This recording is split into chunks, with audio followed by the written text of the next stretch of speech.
Hi everybody, my name is Lynn and Arenas. Thanks for listening to episode 63 of the Vortex Apologetic podcast.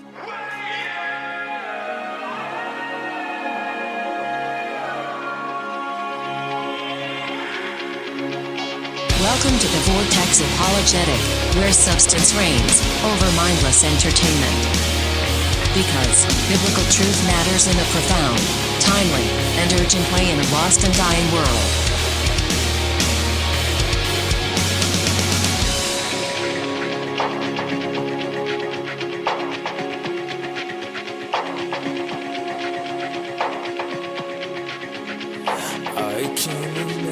Just what you have fathomed and where. And now, introducing your humble servants in Jesus Christ, Ricardo, aka B, Arenas, and Jeff, the Brain, Claiborne. Get in there? We are on. We're on it? Bro, we are on it. We guess on what? it. What's that? I feel a little intimidated today because I'm actually surrounded by a couple of Claibornes. We got you surrounded now. I'm outnumbered. That's it. It's I don't know if I can handle this tonight. So take her out, man. Get ready. I don't think I ever sat this close to you, also, by the way. Now, that's intimidating. Closing the gap. Oh, wait, hold on. Let me check. Are you packing? Yes, he is.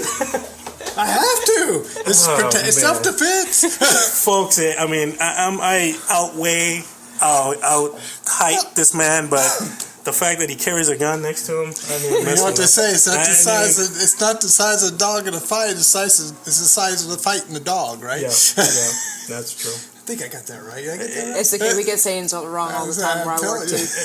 Instead of saying we beat, what was it? I said it's bridge under the water one time. Instead of water under the bridge. Water under the bridge. Or something like, I told my buddy, I said, I'd like to beat this horse to death. Beat a dead horse. Yeah. Don't worry, we get them wrong all the time. Oh, that is good stuff. A lot of dead horses anyway. Yeah. Well, folks, if you hear a voice there, The voice. a voice you've probably never heard before, we have a very special guest today. We do. And it ain't me. this man right next to me is smiling right now because it's an apple from his tree. And it didn't From fall. this tree. Unfortunately. Yeah. You know how they say the apple don't fall far from the tree? Well, this one didn't even fall. It didn't roll. It bounced right back up. There's no downhill from this tree. Well, it is downhill, but Yeah, it's downhill. Well, this is my daughter Hannah, and she's joining us in the podcast today. Yay! I like this. This is we need great. to have the audience clapping. I know. We should have that automatic. Right? Yeah. Well, it's a pleasure to have him. Yes. We've been talking about this for a while, right? You guys don't get many visitors, do you? No. We don't. We really don't. That's why we're like so happy and excited because does that give us victim points? We don't get to talk to each other for this time. Do we get victim points out of this? Just saying, that's at least one victim point. Hey, you know what? I think it's going to bring more listeners. I think that's what's going to happen here. You know what? This is what we've been looking for. There's someone else in that podcast. We're going to go listen to that one. We can actually listen to somebody that's intelligent. Yeah. They all brought somebody really smart, actually. Exactly. These two dopes on this Someone that knows podcast. that the red squiggly line before the video started. Yep. So I have no idea what we're talking about tonight, but we'll figure it out. We do this on the fly, and we do. We get ourselves in trouble most of the time. I wonder if people actually believe us when we say that. I like surprises. I do too. That'd be a good question to ask. That's true. How many of you really take us that serious? Yeah. Do you even make time out of your day to even listen? Yeah. Or do you go, press play? No, heard enough. Stop. Yeah. Well, Hannah came and visited us from another country. It's called America. It is another country because From we're free. America, huh? We're free over there. Yeah, we get to open carry and conceal carry. And What? What is that like? yeah, What? it is like another country. All I can say is welcome to the Soviet Socialist Republic of California. Yeah. Happy to have you. Yeah. So, unfortunately, California. Yeah. But North Carolina. It's a beautiful state, but y'all are different. Did you notice the y'all? I was going to say, do you hear that? Do you hear that? I used to be one of y'all. Used to be one of us. Yep, Used to be. Yeah. Yep. Used to talk California, but now she talks North Carolina. North Carolina. Yeah. Born in Tennessee, raised in San Diego, left when I was 18. And speaking of left when you were 18, we should talk about it. Which brings us to. Yeah. Here we go. I was saying, well, I mean, they don't know I'm 34 now, so I've spent most of my adult life in the South. So. Oh, great stuff. Yep. Love it. Yep. So tell us a little bit. Growing up. Summarize. Summarize? San Diego's rough, man. Yeah. I didn't like it here. Didn't like it one bit. That's why you ran, right? Yeah, I did. I'm mad at you. Forget this. But Okay, I'm leaving. Yeah, I wasn't thinking. I'm right on the coast. You don't get far, so Gotta go east or I go should have gone the west. other way. Yeah. Start swimming. Hawaii's that That way. is awesome. That is awesome. Growing up, I gave my dad a hard time, which is why he's got a head of white hair right now. Now they know. I'm pretty sure it started going white when I was about 16 years old. Yeah, turned white early. Yeah. I was a This nervous troublemaker. twitch, Yeah. you know. Yeah. I was a troublemaker, a little hellraiser, you know. It is so funny because what I do now, I play by the rules. You know, I hope I do it well. I've been told. And I do before it we well. go on, sorry, Yeah. I mean to cut you out there, but just tell us what you do now. Right now, I'm a sheriff's deputy for the Stanley County Sheriff's Office in North Carolina. So, Wow, and I amazing. work. So I you work really with are a- in big trouble, brother. I'm telling you. I work with a special operations group that works closely with narcotics division. Ooh, And okay. so mostly what we do is assist with search warrants and things like that. And we also do street level narcotics. It runs along the lines of being somewhat of a highway interdiction team, except that the location that we're in, we're more street level. So Oh, awesome. that's what I think. So, Praise the Lord. That's a blessing. we're still, it's new, so we're still getting our ducks in a row and everything. So Oh, great stuff. Great stuff. Sorry, just wanted to get that introduction in there. But yeah. How was it growing up in the Claiborne household? Is this where I exit? Yeah, I know. Come there, brother. Dad was working all the time. I remember that. I remember he worked real hard. He worked all the time. I remember he had a jacket that said ODO on it. And I remember asking him what it meant, and it was off-duty officer. So he had his on-duty job, he had his off-duty job, and he had the Army Reserves. I do remember that growing up. Okay. So he was gone quite a bit. Sure. We had so we were mostly with our mom while we were growing up, and you know, I mean, just like any family, we had our quirks, we had our ups and downs, and just like any kid that didn't quite know how to deal with it, I lashed out. So, and I lashed out big, which accounts for all those gray hairs. So. She just mentioned the gray hairs. She earned quite It's a bit whiter of those. than I remember. His head of hair. I noticed it the other day. I was like, man. I remember there was like a few kind of like in your beard, you know, what you got going on, but now it's just all white.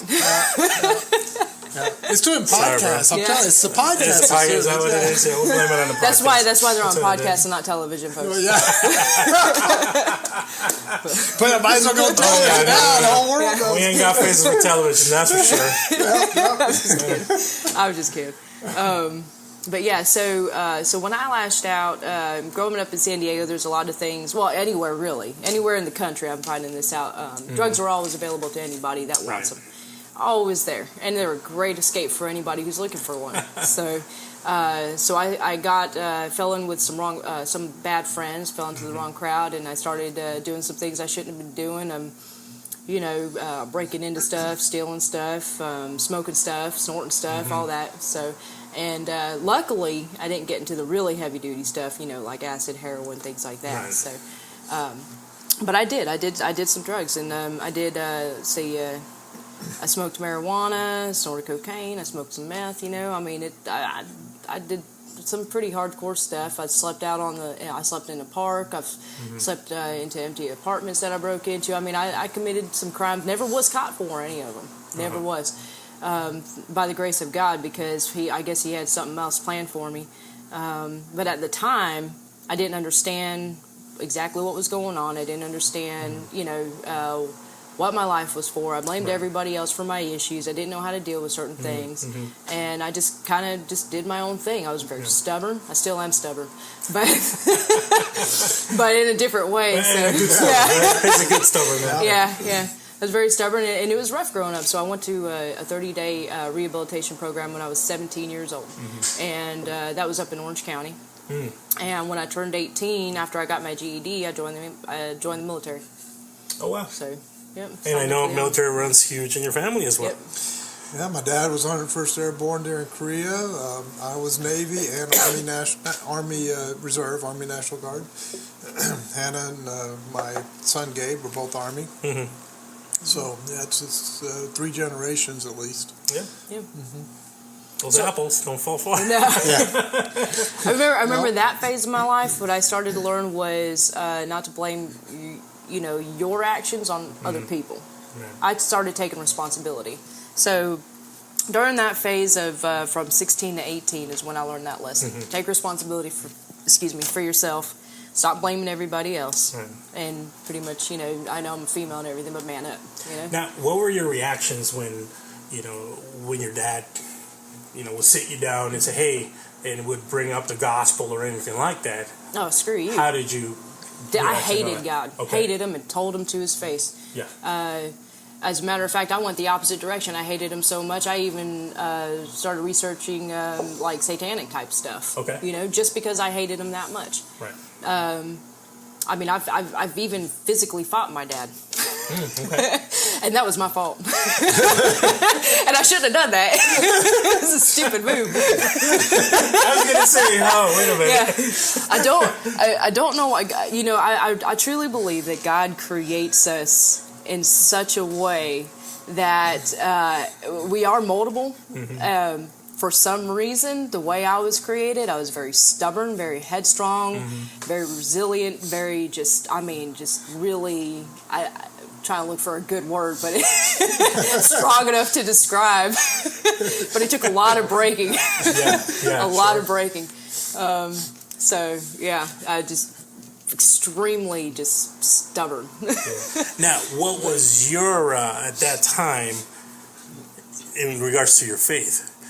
How was your approach? Were you like, Lord, why? Or Lord, why? Or, you know what I mean? Or how was your instruction? Was it more direct? Was it more patient? I mean, because, we learn as the years go by, how to deal, especially when it comes to our children, and we grow spiritually, then we mature in how to deal with our children. So your reactions then, as she was going through her rebellion? I was coming into the Reformed faith around that time. Okay. And thank God, because if I hadn't, I would have been in panic mode. But because I understood the providence of God and the sovereignty of God, it helped me to have a perspective on the whole situation. And so it helped me to have some patience. I won't say there wasn't time that I didn't blow my stack. I did, and I can tell you that. But I knew that I had to wait it out. Yeah. And just keep praying for her and doing what I'm supposed to be doing. Yeah.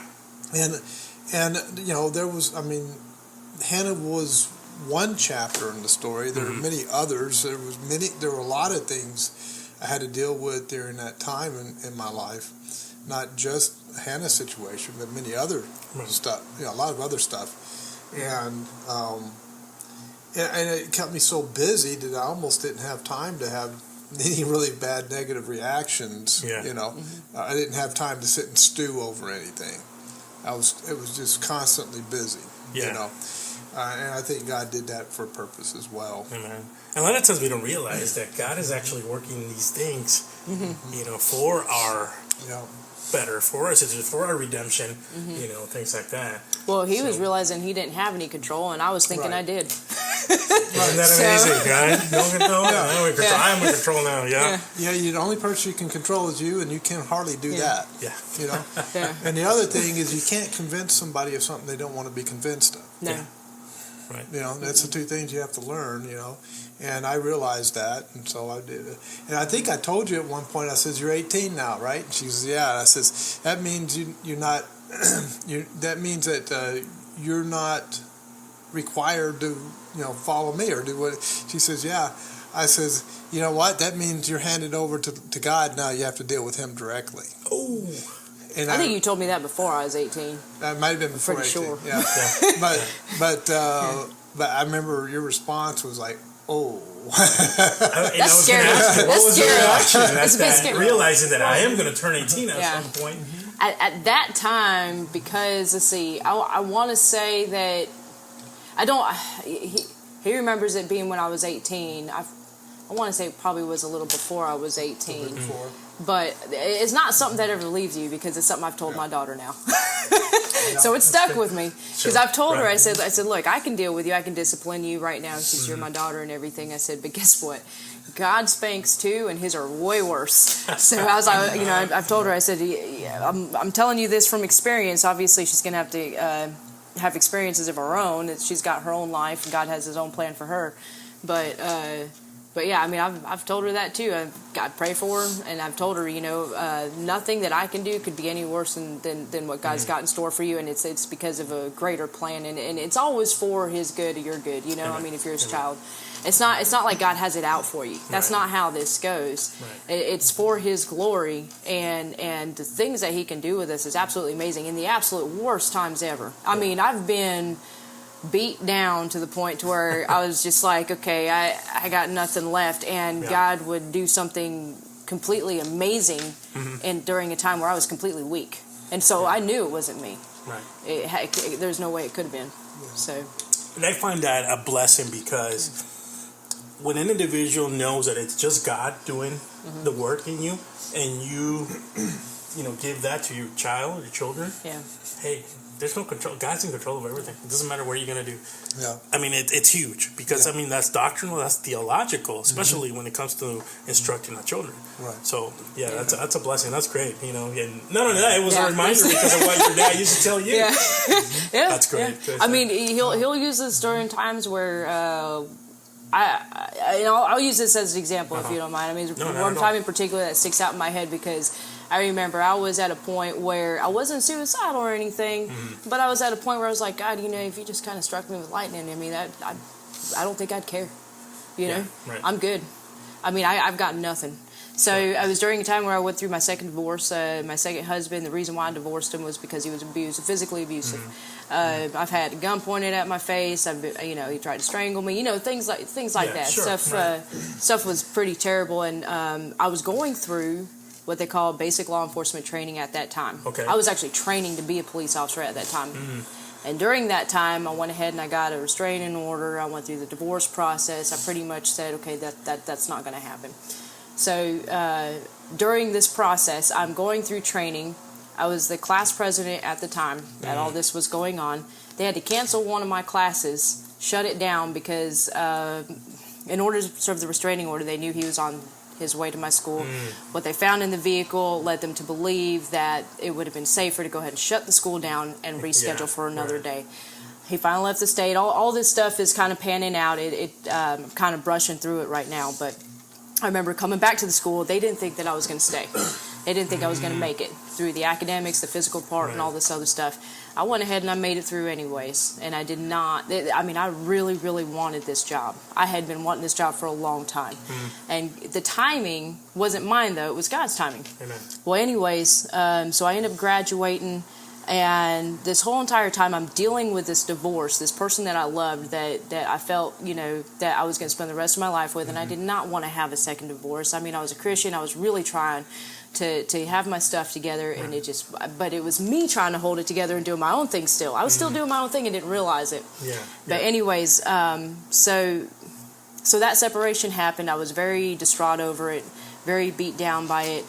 But during all of this, I was able to get through class. I graduated with a nice award my dad got to see me get as the class president, and then landed a job right away. I was, with one of the best police departments in Stanley County, and with a great chief that went ahead and offered me a job. But during all this, he had set some things in motion, and I didn't realize it. But there were like close personal friends of mine that one best friend that I have that works for Union County now. I'm going to go ahead and name her. Her name is Cassie. That I think it kind of affected her a little bit. And stuff like that. I mean, just being able to go through something like that and using his strength, there was no way I could have made it through something like that. And that was really a huge turning point in my life, because at that time was when I think I probably went through one of the biggest changes I did in my spiritual walk with God. So not only were you going through probably the biggest trial and tribulation, but at the same time you were being renewed, restored, in the process of being prepared for where you're at now. I had to trust it. I really did. I had to trust it. It was a terrible thing to do. I didn't want to believe that this marriage was over. I didn't want to believe that this person that I was with was a monster. I'm going to go ahead and say that, because he was. And that my life could be in danger. I have a daughter. Her life could be in danger. That's not okay. I'm not going to put her in that situation. I'm not going to put myself in that situation. And so I had to make a very, very tough decision. And that's not easy. I deal with these women all the time when I'm at work, and I understand what they're going through, but they say it takes about 7 or 8 times before an abused person leaves that relationship. Wow. If they leave. But yeah, that was really tough. But during this time, he brought me through it, and I felt I don't know what the proper word is, but I felt like he brought me through it in like the best way possible, with the way that I had graduated and getting the job that I got. So. But all things work together for the good. Yeah, it wasn't me. I know that. Now, during that time, as far as, because you're Christian, you're doing everything depending on the Lord, but to get counseling from a spiritual, sort of thing, where did you go? Or did you seek your dad? Did your dad speak to you? That's a good question. When it comes to spiritual growth, because I know, a lot of times we need that. Or if not, a lot of times it's just the Lord working within ourselves. It's a good question, and here's my honest answer. I was very disappointed with the church a little bit. Okay. I'm not going to say that I didn't have people that didn't care, because they cared. They just didn't understand from a law enforcement point of view and from a victim point of view. So I'm sitting here with both. I'm sitting here with law enforcement training and as a victim. Wow. Yeah. So I'm kind of like, Yeah, you're like, you're in a special category. So my mom flew out. I remember that. She was a big supporter. She flew out and stayed with me for a few weeks, and I really needed that. It was just so nice just to have her around. Help me sleep. Help me. She tried to get me to eat and help me sleep. I wasn't eating, and I was having a hard time sleeping. And she was there for me, and she was just supportive. All she did was sit with me and help me with stuff. She didn't try to offer a bunch of advice. She didn't try to control everything. She just sat with me and was there. And that was great enough. Wow. Dad prayed for me. I knew my family was praying for me. I have no family in North Carolina, so they have to come see me in order for that to happen. I do have a couple of, I'll say, relatives by marriage on my sister-in-law's side that do live out there, and I do appreciate them very much, because I felt like if I really needed to talk, they have wisdom and they have real life experience, and I trust them. That's great. Yeah, but other than that, really, all I had was God. Yeah. I didn't really have a whole lot. I had my friend Cass, but she didn't. She's younger than I am. She didn't have some of the experience I had. Right. She was a nice ear to, she would listen to me if I needed listening. But anything else I went through, the screams, the cries, everything was by myself with God. Yeah. I didn't ever really feel alone. I knew He was there. He had to be, because that's all I had left. I didn't have anything else left. My daughter was with her dad. I was going through stuff with that. My second husband's gone. I got no family in the state. I'm in FTO training. I'm doing field training. My FTO officer just screamed at me for running a red light. I shouldn't have read the red light, and I'm having a hard time fitting in with this new department with people that don't know me, and I'm going through this difficult time, and I'm just alone, and so I remember I was driving down from Virginia after visiting Rebecca one day, and it was after I kind of got past that whole parked in my driveway for a few hours listening to a song and then crying and screaming and, doing that whole thing. Of course. I mean, come on, we've all done it, right? We've all done it. Yeah. Guilty. Yeah. So you just sit there, you don't even want to open up the door, you're just sitting in front of your house like, I don't even know what to say right now.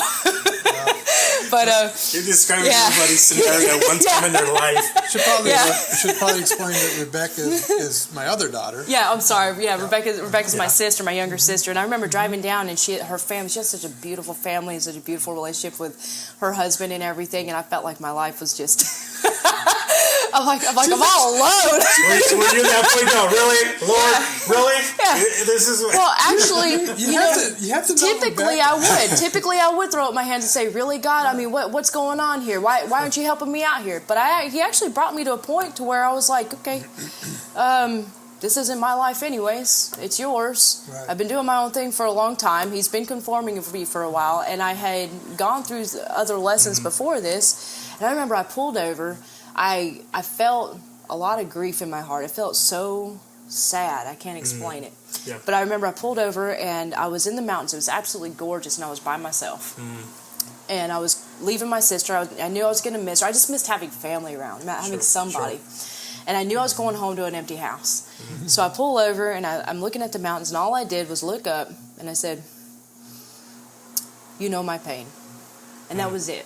And I felt sad, but he knew my pain. He knows me. Yeah. And he knew exactly what I was going through, exactly what I was feeling, and he knew exactly where he was taking me. Wow. And so even though there was this grief of being alone, I wasn't alone. Right. And I felt a little peace. Yeah. Because just the fact that I actually finally acknowledged, why am I even trying to explain this to you right now? Because I wanted to get out and pray. I was going to pray. Yeah. I didn't have any words, though. I just remember looked up, and I was supposed to pray, but all I could say was, you know it. You already know my pain. Right. So, and then I stood there for a little bit, kind of soaked it in, and then kept driving, because I love driving. So. Isn't that a great prayer, brother? Oh, yeah. I love that. It's real. It's real. Yeah. Yeah. That's the beauty of our Lord. He knows everything. He does. And a lot of the times, that's all he wants. Lord, you know. Yeah. Right. He just wants you to acknowledge the fact that, and that's all. Yeah. Yeah. Wow. I felt like that day was another turning point, because I finally realized that he knows more than I give him credit for. So, yeah. Well, let me tell you, even going that far back, I still, as a matter of fact, I think I got my notebook where I still have prayer requests for you. We will start with prayer requests. We will go down each one of the brothers, and Jeff, one of his prayers was, pray for my daughter Hannah. Thanks, Dad. So I want to confirm that we did pray, and we've been praying for you. And what brought us to have this conversation, this is the fact of what God has done in your life. Because at one point I remember in one of our studies, and I think you had her do like a little bit of a small version of her testimony, right, for the class. Yeah. And he actually presented it to us in the men's study. And we were just like blown away of God's grace and mercy and what he'd done in your life. And the impact was amazing, because it was. Once we started the podcast, I told him, what, Jeff, if we ever get a chance, I said, we got to get your daughter, I said, on a podcast. Because it's, yes, her testimony it are great, because it's, it's evidence of God's work in us. But that's it. That's what we want to show people. Look at the word that God did, where he brought you from. From death. The state of mind you had. Exactly. Dead in trespasses to alive.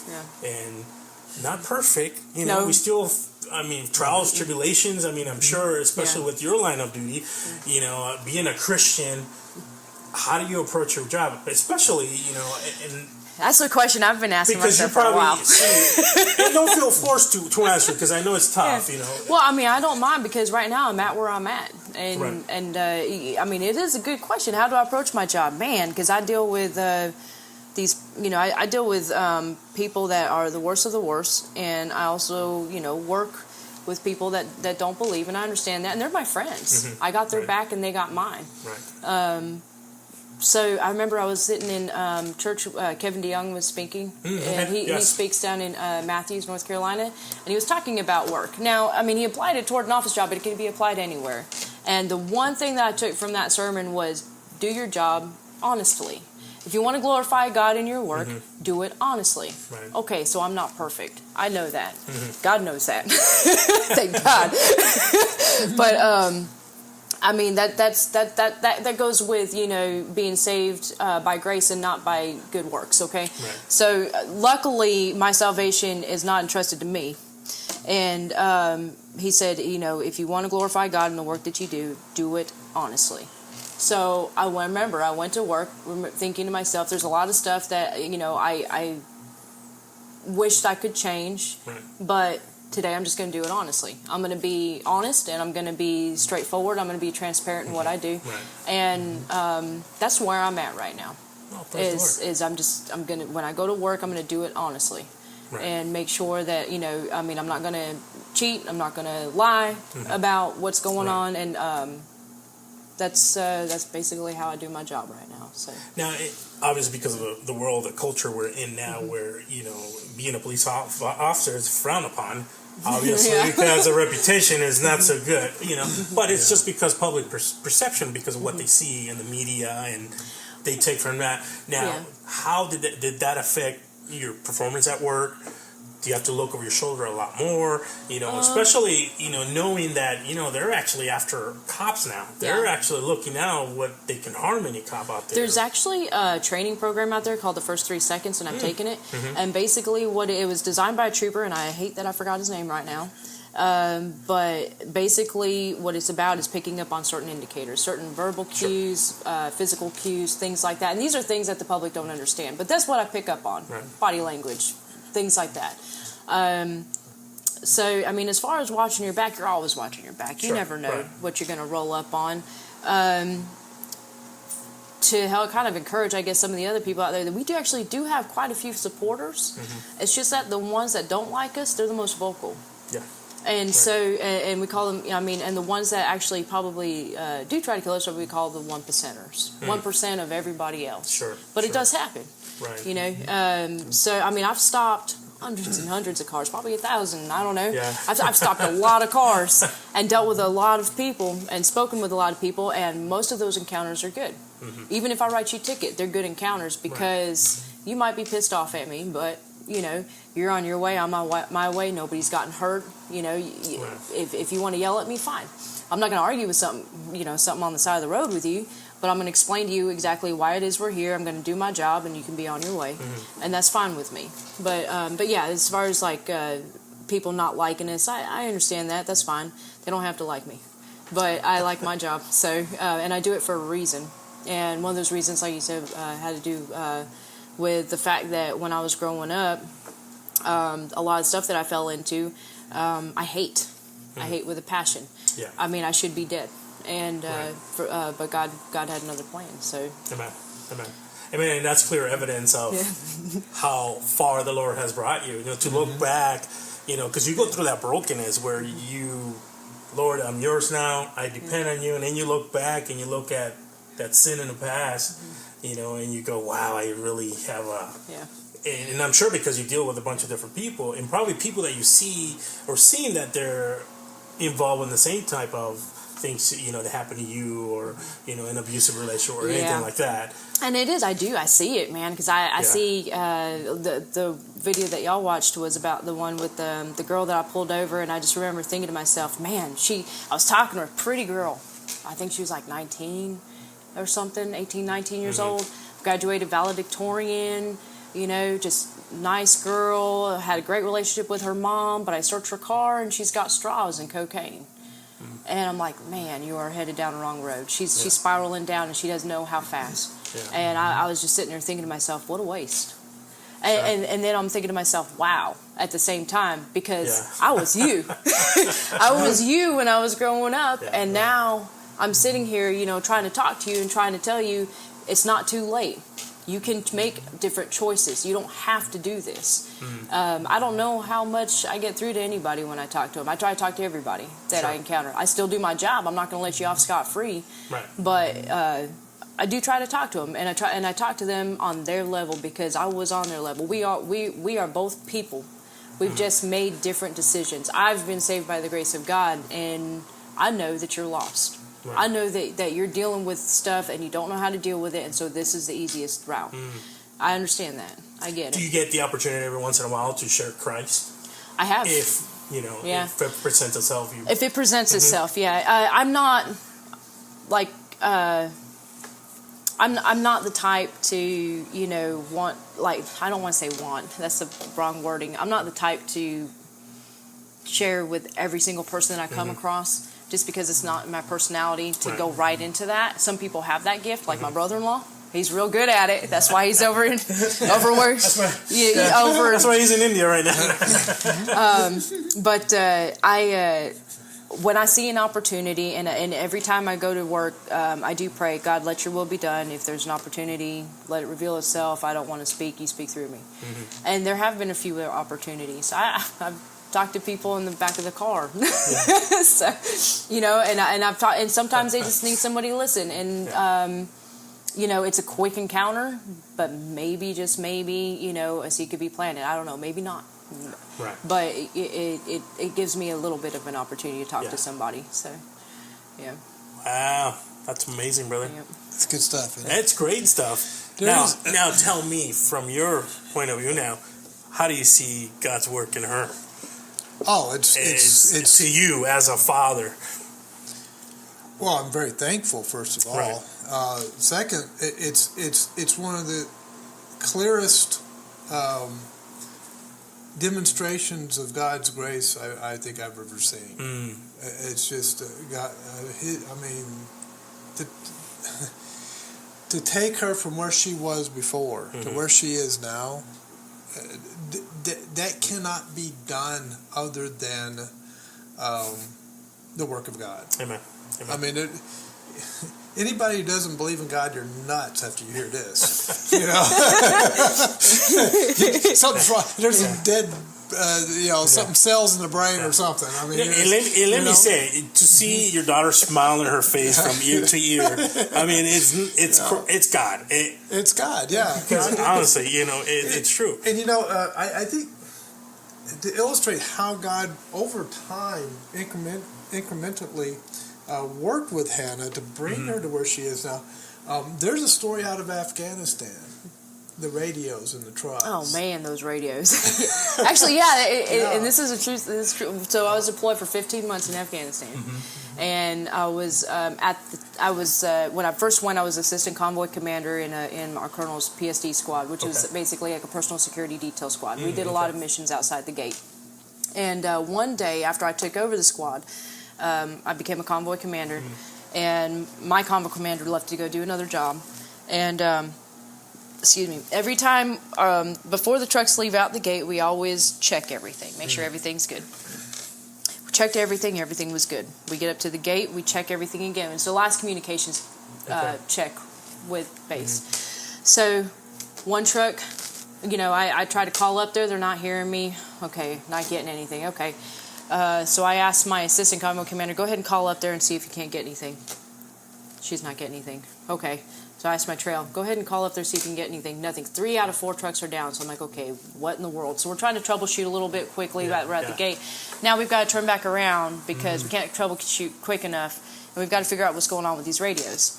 We can't figure out what's going on with these radios now. We were rolling in what they call an 1151, which is... It's like a Humvee truck, but it was up armored. But the softest bottom, I'm sorry, I can't. I'm tired. I'm tired. Coffee. The coffee's not waiting. It's gone. Yeah, I just picked up. Okay. The bottom is soft, and so if that truck does roll over an IED or something, then it would blow from the bottom up. Okay. And so we're checking everything. We get S6 out there. S6 was our communications people. They're looking at everything. They can't find anything wrong. I mean, we are blowing the dust out of everything, screwing the antennas off and everything. Can't find anything wrong. Everybody's pissed now because I'm supposed to be on a mission with the colonel. And we're not out there. You're not out. and it's looking really bad. I'm like, and I'm stressed out. And I smoked back then, so I'm chain smoking, and I am mad. I'm mad. Anyways, and I'm like, oh man, we can't fix this. That day, a couple of hours later, we heard that there was actually another unit that was coming down the same exact road that we were supposed to go down at the same exact time that we were supposed to be on that road. And that unit got hit. Wow. Now, the beautiful part about this is the vehicle that they were in was not an 1151. It was a vehicle that could withstand the IED, and there were no deaths. Wow. Had it hit one of my trucks, everybody in the truck would have died. A couple of days later, the radios were working. No explanation, don't know what happened, but they came back up. Wow. And I might have gotten reamed for it, but we were okay. Yeah. And they say miracles don't happen. So and that's the beautiful part about it is that the unit that did get hit, that there were no deaths. I mean, there were some injuries, but there were no deaths. Right. And that was a good thing. And I hate that they did get hit, but at the same time, because their vehicle was better than ours, it turned. I guess you could say the outcome was better than it would have been if it was one of ours. Yeah. So. Yeah. Wow, that's I'm So- blown away right now. It's Which goes with your question of how do I feel about people that want to kill me? I've survived quite a bit. I've seen worse, I'm at the point where I'm like, if it's my time, it's my time, because I sometimes I feel like I'm on borrowed time. How many times should I have died? Yeah. It's like, No, it's true. It's true. Yeah. Wow. That's what a blessing. But, he's speechless. Talk about God's providence and The beef His grace. is speechless, I'm telling you. And to keep the beef speechless is wow. Yeah. No, but that's just an illustration of how even when we're not walking with God yet, God is taking care of us. Amen. yeah. He's Well, at that providing. time, that's when I started learning to let go. Yeah, Because I remember some of these lessons as I'm going through. They and pop up here and there, something. I used to get phone calls. Dad, help! That was after one of my the Yeah. deployment was after one of my phone calls to my dad, because I remember calling my dad and saying, Dad, I really want to get deployed, but my unit moved me to another unit, and now I'm not going with them because they were going to Iraq. It was 10th Mountain, Right, and I was like, and I was upset about that. Yeah. And he's like, and he told me, he said, you gotta let go. You gotta stop trying to control everything. Yeah. Stop trying to push your way in everything. Just let God do what He's trying to do. I was like, fine. I mean, there's nothing I can do anyways. They're already leaving. Fine, awesome, great. I mean, they're on their way to Iraq, and I'm stuck here. And apparently, that's what God wanted. And sure enough, after I let go, and it was very shortly after, did two people got sick. That were supposed to go to Afghanistan. One was a sergeant that was supposed to get deployed, just deployed. Okay, we don't have that one. Go ahead and get another one. So I was told to go. Okay, now I'm going overseas. And I was going to go do billeting. That's the job I was going to do. Then another sergeant got sick. He was the one who happened to be on the colonel's PSD team that was supposed to go over and do the security detail. Wow. When he got sick, that's when I got told, hey, if you want to come, you better come now. And I was like, okay. So I went. Wow. But, And the rest is history. The rest is history. it was, What a blessing. Let me tell you, it's a blessing to hear your testimony. It's a pleasure to have you. And, I see nothing but evidence of the grace of God and how He molded us to His image. And look where He's brought you to now. You're enjoying what you do. You love what you do. When you have a time to share the gospel, you do if it presents itself, And what a blessing. Let go and just let God do His thing, That's all you got to do, you know what? I think we all realize that at some point, because there's been times when I've called this man about something, hey, I'll start rambling about something, and he just laughs. One other time he just laughed at me. I'm like, why are you laughing? That's exactly what it did right there. Yeah. Why are you laughing? I'm just like bearing my soul to you, and like you're laughing at me. And then once I was done, he goes, "Just because this is what you're doing, you're talking too much." The one with your wife. The one with my wife. Yeah. Bro, all you have to do is just sit there and listen. I'm like, all right, I guess I'll do that. Yeah. That's funny. And it worked. Yep. It worked. But yeah, a lot of the times It's the gray hair. Yeah, it's the gray hair. It takes that time where, somebody's going to tell you that, hey, you know what? What's your problem? Like, calm down. Let God take care of things. What are you... Well, yeah, Why do you take that position of I want to do everything the right way or what seems to be the right way? I think people think that once they believe in Christ, then their life will become this perfect life, right? Right. It's supposed to look a certain way, right? Yeah, if I'm a Christian, I'm going to have the white picket fence with the family that loves me, and everything's going to work out okay because I'm being blessed. Exactly. No, it's welcome to the army. It's so the Lord's dirty. Army. Life is dirty. We are sinful, and it's not perfect, and it looks like a dang roller coaster. Yep. So I mean, I could describe it any better than that. It's up and down. You know what? If she wasn't a police officer, she would be really good at podcasts. Let me tell you. Yep. She has that sense of humor. Okay, we'll use this one. Is she quick? She's fast. She's fast. I love it. I was gonna say so. I was gonna say, since you guys legalize the green stuff, maybe y'all are just a little slower out here.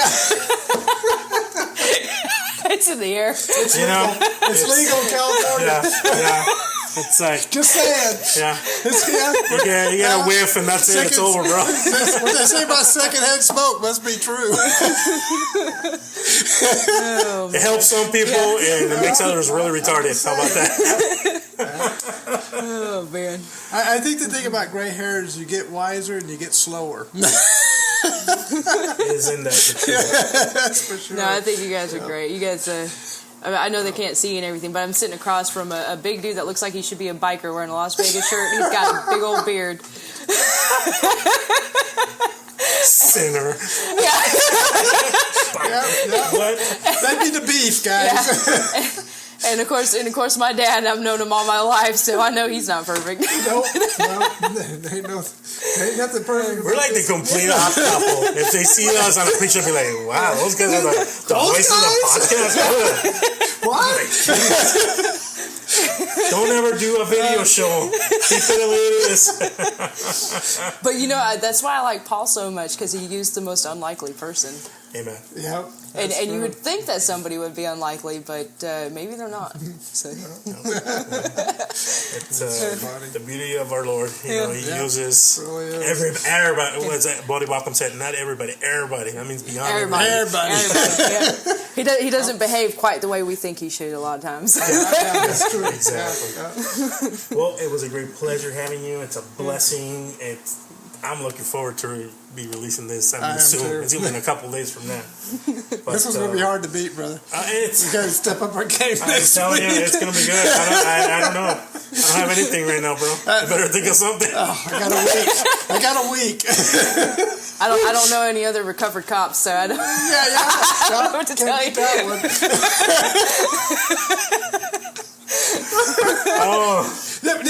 That alone is a miracle of God, right there. I'll tell you. He's put people in my life that have taken real good care of me. So. Amen. No, like I said, it's a blessing to have you in the podcast and interview. I know we had a little bit of conversation on Sunday, and just overall, she walked up to the stage, after we were done with service, and we just got to talking. And the funniest thing was when your dad turned around, hey, by the way, this is my daughter. I go, dude, we've already we're talked. beyond that, man. We already had a full conversation. We're planning a podcast. He's like, what? I walked away like a hurt puppy at that point. It's true. I'm like, oh, okay. I think about a tear came down. I wanted to. Yeah. I'm going for a donut and a coffee. Do you see what he turned out and tried to tell me, hey, yeah, Dad, I've already. Yeah. I've been there, done that. We're good. We already talked. Rough. Rough crowd. Poor Dad. Anyway. Oh, what a blessing. I love it too because, it's just You know, drilling you. You know, I love it. The thing about this story is that anyone that would think, I'm not good enough to be a Christian. I'm not good enough to serve Christ or to come to Christ. You know what? None of us are. Nope. None of us are. And that's really the point, isn't it? Amen. It really is God's grace. Yes, It's none of us. And even as Reformed Christians who know that, doctrinally and creedally, we know that. That's right. We still have to be reminded of it because we still always try to take the reins. And one of the best descriptions I've ever heard of the Christian life was by a preacher in Tennessee, actually, who described it this way. He said, he says, we're like a bucking bronco in the corral. That wild horse that just got put in the corral, and we're jumping and we're kicking and we're jumping around the corral. And suddenly the biggest, baddest bronco buster of them all climbs on our back. And that's God. That's it. And he settles us down. Yeah. And I thought that's such a good description of really what happens in the miracle of redemption. Oh, yeah. And in sanctification. Right. And it's not a boring kind of settle down either. He'll It's rough. Yeah. Oh, no. There's nothing boring about it. No, not at all. Not at all. Yeah, you're right. It's, I mean, you're saved by grace, by God, but at the same time, the life of a Christian, it's a hard life, man. Yeah. It is. It's a hard life. But it's a life of inner peace. That's true. It's Amen. a good life, even though it's a hard life. Right. Great stuff. No, I love it, brother. Thank you for sharing that. Thank you, Hannah. Thank you. Thank you, Mr. Claiborne DeBrain. You're welcome. I nicknamed the brain. I didn't come up with that, folks. That was a beat. That was me. And it's just, this man just blew my mind. It was like he had answers for every question I had, and he quoted books and knows the verses in the Bible. And I was like, this guy's like a special brain has in there.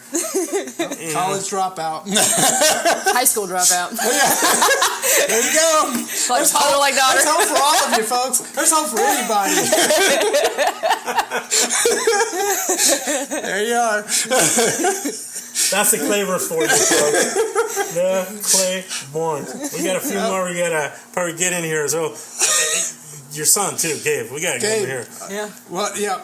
If you want to know about God and math, That'd be the Claiborne to talk to, right? Yeah. The mathematician in the family. So anyway. Well, thank you, Bo. What a blessing. It's an encouragement to all of us. And folks, be encouraged. Again, clear evidence that God can save souls. And whether you think much of yourself or very little of yourself, it's up to God, not up to us. And don't doubt. Just believe in Him. Put your faith and trust. And Anna, what a blessing to have you. Enjoy the rest of your stay here. Thank you. Brother, any final thoughts? Just remember, keep your mind sharp and heart pure, and we'll see you next podcast. We'll catch you on the flip side. You have been listening to the Vortex Apologetic Podcast. Hey there, ladies and gentlemen. We want to thank you for tuning in to listen to the Vortex Apologetic Podcast. It's a blessing to have you. We hope that you continue to enjoy the future episodes and to tune in and share away with others that might be interested. We wanted to thank our families for supporting us, especially our wives, that they put up with us. They allow us to have time to study and spend time in the Word of God, and in return they help us as well and they keep us accountable. It's a blessing to have them in our lives. So we want to especially thank them. Also, we want to just thank our church, friends, and the men's study that we have that we continue to be encouraged about. We want to thank all these people because they support us, they pray for us, and it's a blessing to have them in our life. Other than that, I hope you continue to enjoy the Vortex Apologetic Podcast. We will talk to you soon. More episodes to come your way. Other than that, I'm out. We're out. God bless you.